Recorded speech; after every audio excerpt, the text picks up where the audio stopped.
കൗതുകമുള്ള ഒരു കാഴ്ചയും ഉണ്ടായി. ജി സുധാകരൻ പത്രിക നൽകാൻ എത്തുന്നു. പത്രിക നൽകി കഴിഞ്ഞ് എസ്സലാം പോകുന്നു. നേതാക്കൾ തമ്മിൽ പരസ്പരം ഹസ്തദാനം ചെയ്ത ഒരു ദൃശ്യം കൂടി, അതുകൂടി ഒന്ന് കാണാം. എസ്സലാം പത്രിക നൽകിയ ശേഷം ജി സുധാകരനെ കണ്ടതാണ്. ജി സുധാകരൻ പത്രിക നൽകാൻ എത്തിയതായിരുന്നു. പരസ്പരം നേർക്കുനേരെത്തിയ സന്ദർഭമാണ്. നമുക്കറിയാം, ജി സുധാകരനെ അനുനയിപ്പിക്കാൻ പോയ നേതാക്കളുടെ കൂട്ടത്തിലും എസ്സലാം ഉണ്ടായിരുന്നില്ല. പക്ഷേ ഇപ്പോൾ ജി സുധാകരന് കൈ കൊടുത്ത് അദ്ദേഹം മടങ്ങുന്നു.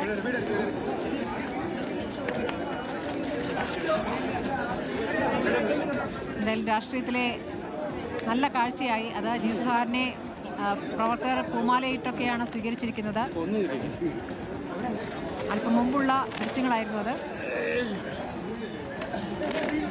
മനീഷ് മഹിവാലിക്ക്. മനീഷ്, ജി സുധാകരൻ പത്രിക നൽകാൻ എത്തി, എസ്സലാം പത്രിക നൽകി മടങ്ങുന്നു. ആ കാഴ്ചയാണ് അപ്പോൾ കണ്ടത്.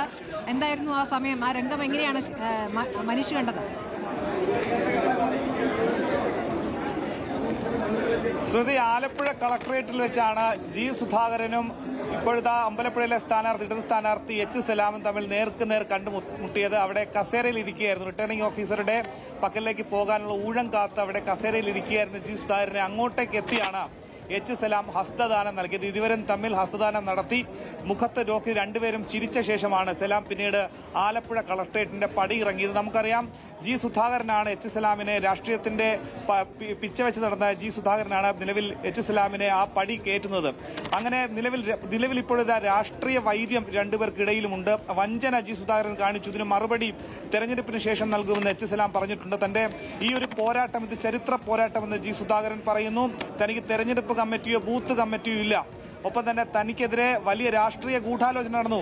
എച്ച് സലാം രാഷ്ട്രീയ ക്രിമിനലാണ്, അതായത് പൊളിറ്റിക്കൽ ക്രിമിനലാണ് എച്ച് സലാം എന്ന് തുറന്ന് വെളിപ്പെടുത്തിയിരുന്നു ജി സുധാകരൻ. അങ്ങനെ ഇരുവരും തമ്മിലുള്ള രാഷ്ട്രീയ വൈര്യം കടുക്കുമ്പോഴും തെരഞ്ഞെടുപ്പ് ഘട്ടത്തിൽ നോമിനേഷൻ കൊടുക്കാൻ ചെന്ന വേദിയിൽ പരസ്പരം കണ്ടപ്പോൾ ആ വൈര്യം മറന്നുകൊണ്ട് രണ്ടുപേരും ഹസ്തദാനം ചെയ്യുന്ന ദൃശ്യങ്ങളാണ് നമുക്ക് കാണാൻ കഴിഞ്ഞത്. ഇനി ജി സുധാകരൻ ഈ നാമനിർദ്ദേശ പത്രിക കൊടുത്ത ശേഷം റോഡ് ഷോയായി ആലപ്പുഴയുടെ തീരദേശ മേഖലയിലൂടെ പോകും.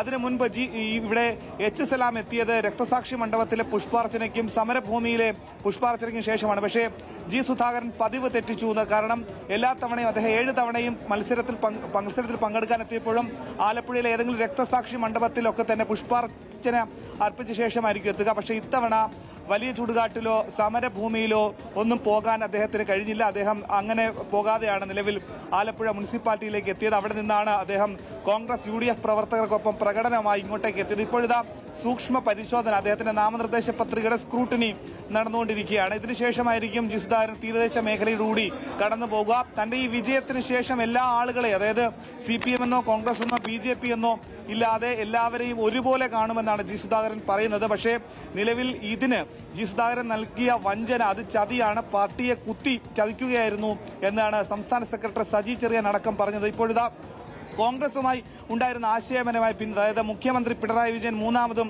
മുഖ്യമന്ത്രിയാകുന്നുള്ള അദ്ദേഹത്തിന്റെ പരാമർശത്തോട് കടുത്ത എതിർപ്പ് കോൺഗ്രസിനുണ്ടായിരുന്നു.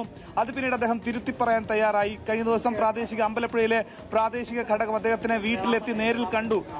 പൂർണ്ണ പിന്തുണ അദ്ദേഹത്തിന് അറിയിച്ചു.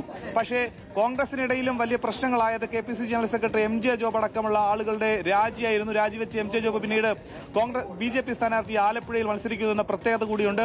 ഇപ്പോഴത്തെ ജി സുധാകരൻ ആലപ്പുഴയിൽ പൊതു സ്വതന്ത്ര സ്ഥാനാർത്ഥിയായി UDFന്റെ പിന്തുണയോടുകൂടി തന്നെ മത്സരിക്കാൻ തീരുമാനിച്ചു. അതിന്റെ ഭാഗമായി നാമനിർദ്ദേശ പത്രിക കൊടുത്തു. ഔദ്യോഗികമായി സ്ഥാനാർത്ഥിയായി ജി സുധാകരൻ എത്തുകയാണ്. അമ്പലപ്പുഴയിൽ ഇതിനു മുൻപ് മത്സരിച്ച എല്ലാ തവണയും ജയിച്ചു കയറിയ പാരമ്പര്യമാണ് ജി സുധാകരനുള്ളത്.